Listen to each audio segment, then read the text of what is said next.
Sonic, the heart of your system.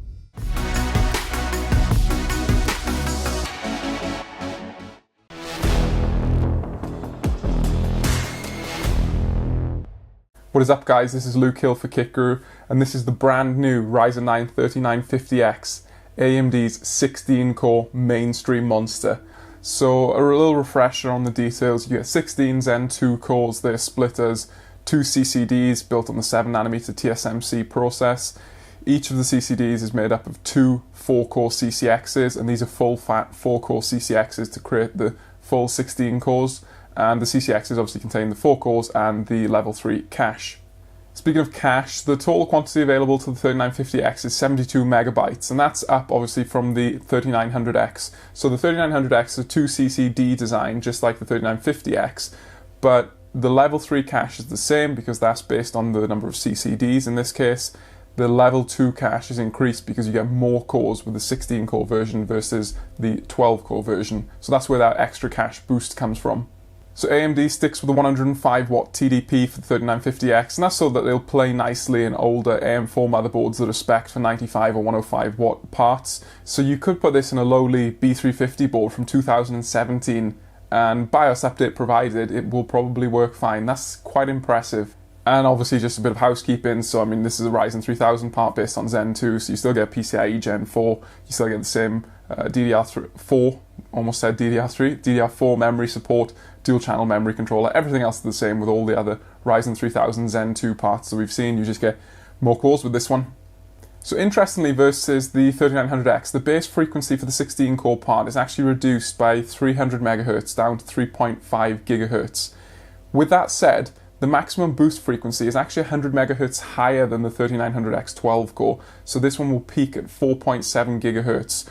So other than additional cores, some more level 2 cache, and higher maximum boost frequency compared to the 3900X, the 16-core 3950X is all but identical to the 12-core chip. You'll be able to buy these on the shelves from November the 25th, so from the review embargo deadline up until the on-shelf date of 11 days of lapping up the reviews and jostling on forums for who's getting it first. We think that's a pretty reasonable time to wait. It's not as if it's months and months in advance. What I will say is we're going to have to keep our fingers crossed that we see good stock of these 16-core chips, because practically since launch the 12-core 3900X has been basically out of stock everywhere, and it's actually a higher price now for pre-order if you can get your hands on one. Fingers crossed we won't see that happening with the 16-core part. So AMD set the asking price at $749 in the US dollar currency, so we'd expect that to be roughly, we're Brits, 1-to-1 of course, never mind the currency conversion, so probably about £750 in the UK, we'd imagine.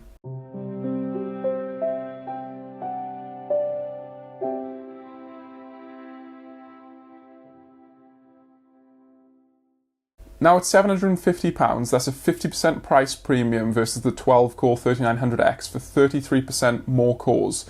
So you can't say that AMD is kind of giving these parts away or really tempting you with the bargain. Clearly this is a flagship product for the mainstream AM4 platform, and AMD is pricing it as such. Clearly worth highlighting is another point with regards to the value perspective is that AMD does not ship the Ryzen 9 3950X with a cooler. But I have to say, I have no complaints about this whatsoever. The cooling solutions that AMD recommend are a 280mm AIO or above, but there's realistically no reason why you couldn't use a good air cooler like an Noctua D15 or something like a 240mm AIO, provided it's a pretty decent unit. Of course, the trade-off is that if your cooler isn't up to scratch, then you'll just see higher temperatures than the Precision Boost 2 algorithm likes, and you get penalized with lower all-core frequencies. So another quick point, and this is not specific to the 3950X, but it's worth mentioning at this point. So AMD has now released the Eco mode setting in the UEFI for motherboards and also in Ryzen Master. And what this does, it allows each Ryzen 3000 chip to be taken down by a TDP bin. So in the case of 105 watt or 95 watt parts, they can be cranked down to a 65 watt TDP operating condition. So that's basically going to reel in the voltage and the clock speeds, but still give you all of those threads.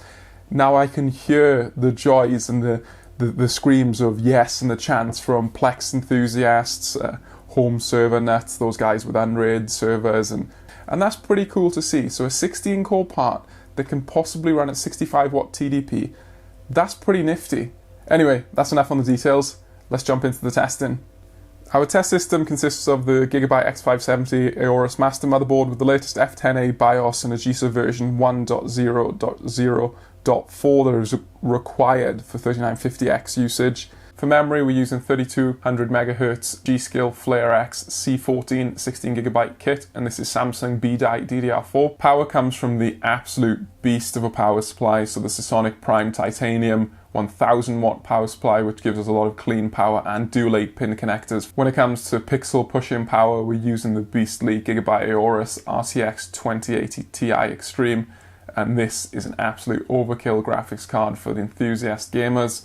And we use a custom fan curve on this to eliminate thermal throttling and ensure consistency between test platforms. For our cooling solution, we had to use something pretty beefy to say the least, so we went for a 240mm AIO from Corsair. This is the Corsair H100X, and we slapped on two 24-35 RPM SP120L fans. Make sure you check out the Kikaroo website for more details on our test hardware, our procedures, and our comparison parts in the charts. We tested manual overclocking with the 3950X, and we were able to quickly and relatively easily hit 4.3 GHz. So this was using 1.35 volts in the Gigabyte BIOS with turbo load line calibration. 1.4 volts was just far too much even for a Corsair 240mm AIO with dual 120mm high-speed fans. Therefore we backed down to 1.35. Temperatures were very high even at 1.35, so realistically if you're looking at this territory, you're probably going to want to be using custom liquid cooling to keep those temperatures in check. We tested with some quick runs in Cinebench R20 and were able to maintain temperatures just below 100 degrees Celsius, but any extended runs are going to push past that point. For our overclock testing throughout the review, we'll be using Precision Boost Overdrive rather than manual overclocking. We feel this is a bit of a more of an elegant approach overall, as you maintain the higher boost frequencies with low core workloads such as gaming and single-threaded workloads, even though you do lose about 200 MHz on all-core frequency capability. We observed boost clocks pushing up against the 4700 MHz quoted figure in Cinebench R20 single-threaded testing. HW Monitor and HW Info reported maximum core clocks of 4700 MHz following our batch of gaming tests. We actually saw some readings of 4725 and 4750 MHz. These were single core boost clocks for the preferential core on our sample, which happened to be core 0. Stock all-core frequencies in Cinebench R20 were generally around 3900 MHz. Blender tended to be a little bit higher at 3950 MHz. We saw certain tests where the all-core boost clocks would drop below 3.9 GHz, but staying above 3.8 GHz was generally a safe bet. Using Precision Boost Overdrive plus the 200 MHz Auto OC, all-core loaded boost clocks jumped to around 4050 to 4100 MHz. Single-core maximum boost clocks didn't really change as expected, with peaks of around 4675 MHz regularly observed on core 0. Starting off with Cinebench R15, we see multi-core performance from the Ryzen 9 3950X that has it beating the Core i9 9980XE. Even with an overclock to 4.5 GHz, Intel's Core i9 9960X cannot match the Ryzen 9 3950X. Single-threaded performance is strong thanks to the high boost clocks. Only Intel's 4.9 GHz plus Coffee Lake parts can outgun the 3950X's single-threaded score. R20 shows more of the same, with the 3950X outperforming Intel's Core i9 9980XE by 5% stock versus stock. A heavy overclock for the 16-core 9960X sees its performance matching the stock 3950X. Turn on PBO on AMD's chip and it gains almost 400 points and reopens the gap. Provided you're hitting maximum boost clocks, the 3950X is almost as fast as it gets in our single-threaded test. It takes a 5.2 GHz Coffee Lake Core i9 to keep AMD's part off top spot. The Intel high-end desktop competitors trail AMD's 16-core processor by 14% even when overclocked. Multi-core rendering continues to fly on the Ryzen 9 3950X as shown in Blender. The AM4 flagship shaves 16 seconds or 11.5% off Intel's 9980XE score. With that said, the Intel HEDT parts leverage their superior frequency capability and outgun the AMD chip when overclocked to 4.5 GHz. Realistically, the i9 9960X at 4.5 GHz matches AMD's 16-core part rather than beat it Also worth noting is Ryzen 9 3950X is more than half a minute performance boost over the Threadripper 2950X. Despite the strength of Intel's architecture and heavy AVX workloads such as Handbrake, none of the stock locked HEDT parts from Team Blue can get anywhere near 3950X performance levels. Stock 3950X versus the 9980XE shows a 13% performance uplift for AMD. With that said, Handbrake loves frequency as well as cores, so Intel's overclocked HEDT parts take clear victories at 4.5 GHz. Even the i9-9960X is 7% faster OC versus PBO OC with the 3950X. The inability of our real-world X265 workload to saturate more than around 16 threads narrows the margins in this test. The 3950X does well at stock and outperforms Intel's HEDT parts by way of those chips running into AVX-based turbo multiplier reductions. Overclocking the Intel chips to 4.5 GHz, however, sits them very comfortably at the top of our chart, with a lead of at least 23% over the Ryzen 9 flagship. Lots of cores and solid frequencies are clearly a winning formula for speedy decompressions in 7-zip. AMD's Zen-based architectures have historically shown strong performance in the decompression test, and that trend continues with the Ryzen 9 3950X taking top spot in our chart. Not even the overclocked 9980XE can keep up with AMD's 16-core Zen 2 chip. Now this is an odd one. With boost frequencies checked and validated as operating fine, there's no reason why the 16-core 3950X should be scoring lower than the 12-core 3900X in 7-zip compression. Loaded in this workload is not significant enough to push the processors towards their base frequency, at which point the 3900X would have an understandable advantage. Further interpretation of the results points towards a reduction in memory bandwidth causing the reduced compression performance for our 3950X. Whichever way you look at it, the quad-channel HEDT parts rule the roost in this test. And there we have the clear answer for our 7-zip compression head-scratching. For some unknown reason, our Ryzen 9 3950X sample in our test system struggles to pass 30 GB per second memory bandwidth in the SiSoft Sandra test, where it should hit at least 33 GB per second. Initially, we thought this was tied to the new BIOS and Agisa version, so we dropped in the 3900X to check. No problems with the 12-core chip hitting its anticipated bandwidth result. This certainly is an odd one and, as we have seen, is having a detrimental effect on performance in our memory bandwidth hungry tests. We've spoken with AMD and the issue definitely seems to be a bizarre one that is completely repeatable in our test system. Further investigation is clearly required. Memory latency is superior for Intel's Coffee Lake processors versus Zen 2 and Skylake X. That's one of the main reasons why the 9900K is such a superb gamer. Focusing on the 3950X versus Skylake X, it is clear the memory latency is comparable based on the AIDA64 test result. Moving quickly through the gaming results, it is clear to see that the Ryzen 9 3950X offers roughly the same performance as the Ryzen 9 3900X. There are instances where the 16-core's higher maximum boost clocks give it an advantage, but we also analysed around 70,000 data points from our testing and found that there are also many occasions where the 12-core part actually spends more time at elevated clock speeds than the 3950X, elevated clock speeds being those above 4300 MHz in our analysis. The most recent window update released earlier this week seemed to improve gaming boost clocks for the 3950X in our testing, which is a bit bizarre. It's worth noting, however, especially if you're considering buying this chip, make sure you download the latest Windows updates. Either way, the gaming performance you're getting from the Zen 2 processors with solid boost frequencies is a known entity at this point. You shouldn't be expecting to outgun the Coffee Lake Core i9 9900K in high refresh rate gaming scenarios, but there is certainly no reason why you can't pair the Ryzen 9 3950X with a higher than 60Hz monitor for a good high FPS gaming system. Not that we'd recommend the 3950X for a gaming only machine.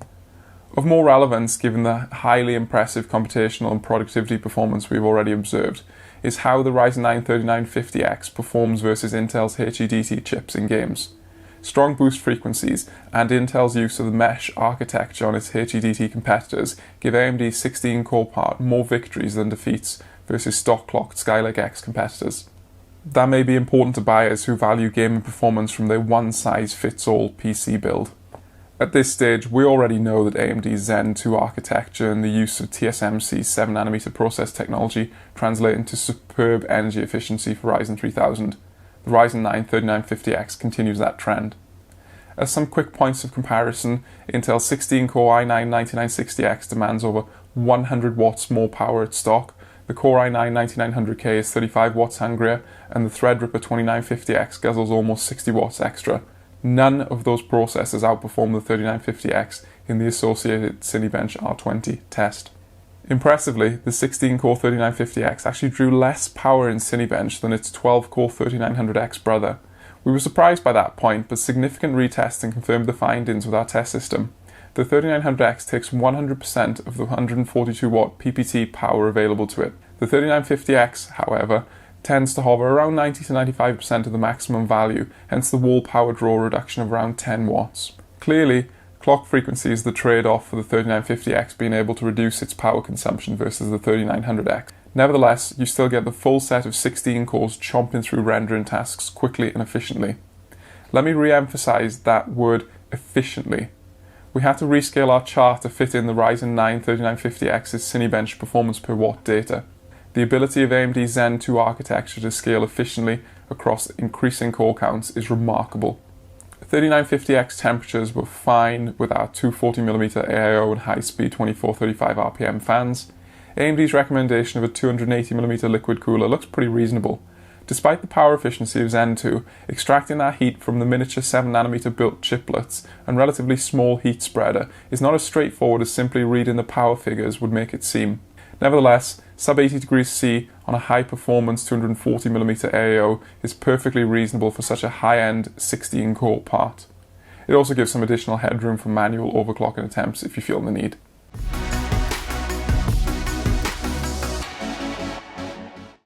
I'd say this is a pretty simple one to analyse overall.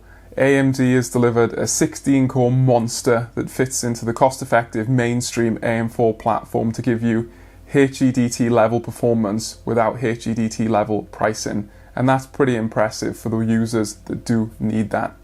So out of the box you get performance that generally beats Intel's high-end desktop Core i9-9980XE flagship for Skylake X, and that's a $2,000 chip when it launched. Granted it's price reduced now, but $2,000 for that chip, and the $750, hopefully £750, Ryzen 9 3950X on its mainstream platform with dual channel memory is beating it. That's impressive. That's really impressive. So if we factor in gaming performance into the comparison with Skylake X, then that's an area where the Ryzen 9 3950X really performs particularly well, thanks to its advantageous boost clock speeds and also the efficient Zen 2 architecture. So you generally see equal or higher gaming performance from the Zen 2 based chip. And like I say, the frequency is to thank there, but also Intel uses the mesh architecture for its Skylake X processors, and that does have a somewhat detrimental effect on gaming performance. So even though you're getting heavy computational performance that is comparable with the leading Skylake X high-end desktop processors, you're getting gaming performance that is equally as good, if not better. Of course, the Coffee Lake Core i9-9900K is still where it's at if you want all-out gaming performance, and the Ryzen 9 3950X doesn't do anything to change that, quite frankly. But when you compare the two from a computational standpoint, the 9900K gets absolutely crushed, and so it should. It's an 8-core part and it's significantly cheaper, but it gets completely destroyed.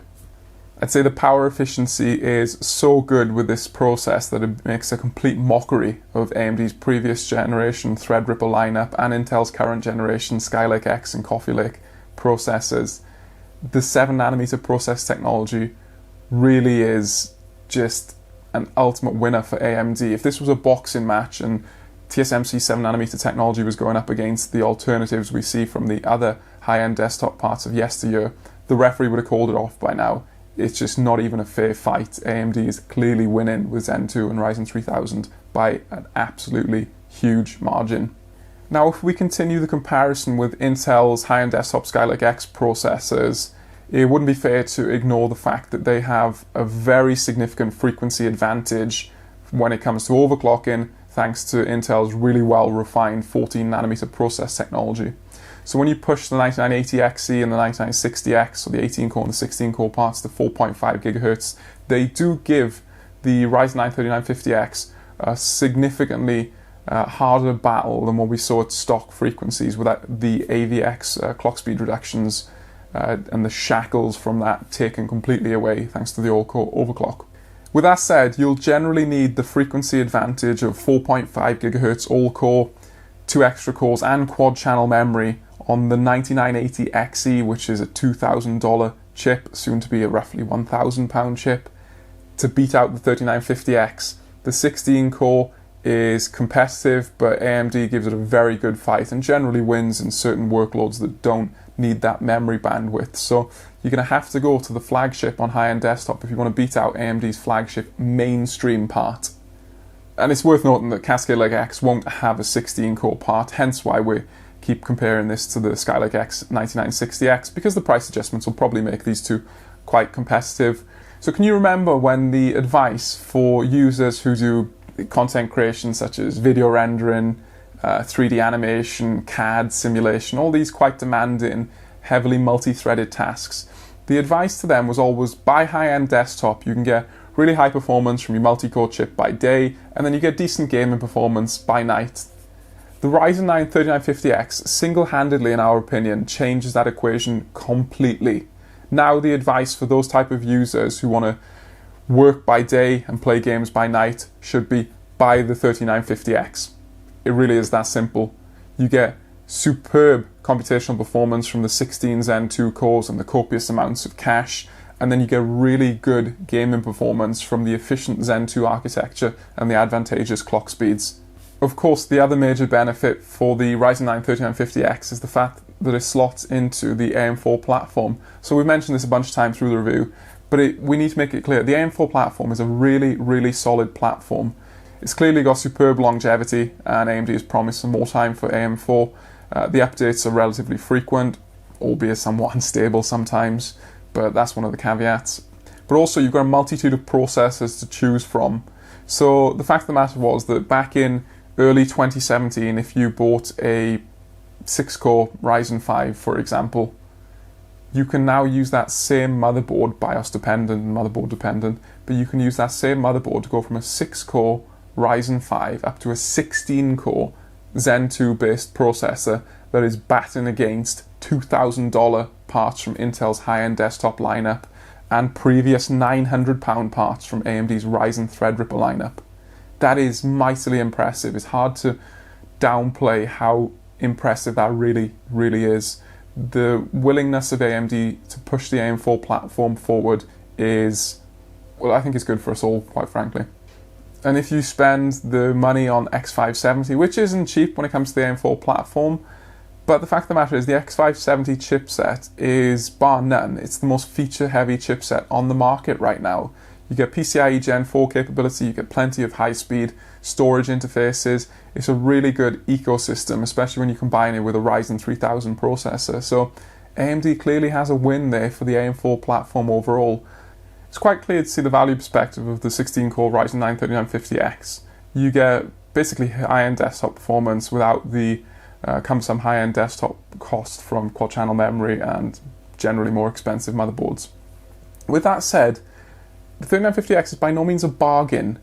The price premium versus the 8-core Ryzen 3000 parts and the 3900X, so the 12-core Ryzen 3000 part, is quite significant and it's disproportional, so it's not a linear price increase. You're actually paying an additional tax to get the flagship part. Now to some users that may be worthwhile, to others the 3900X will continue to look like a very good deal if we see it at the £500 price point.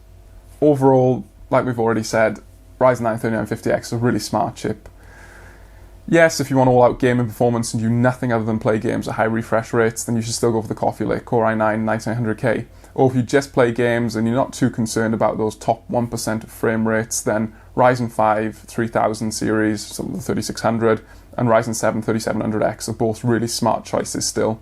But if you do some gaming and you also do real content creation work, heavily multi-threaded work, demanding work on your system, especially if time is money, or if you just want all-out performance when you edit your videos for your family holiday or rip your Blu-rays to your Plex server, the 3950X is a really smart choice. It's very well balanced and it is good value when you look at the platform as a whole. So I've been Luke Hill for Kickaroo. Thank you for watching our video. Hope you enjoyed it. Make sure to let us know your feedback in the comments below. Sound off on this. Are you a buyer for a 3950X? You're going to be on the waiting list? If If you like this video, give us a like, hit that subscribe button if you want to see more of the work that we do. Make sure you go over to the Kick Guru website and check out the full written review with more details. And if you want to support us, then head on over to our Patreon link or our merch store. See you next time.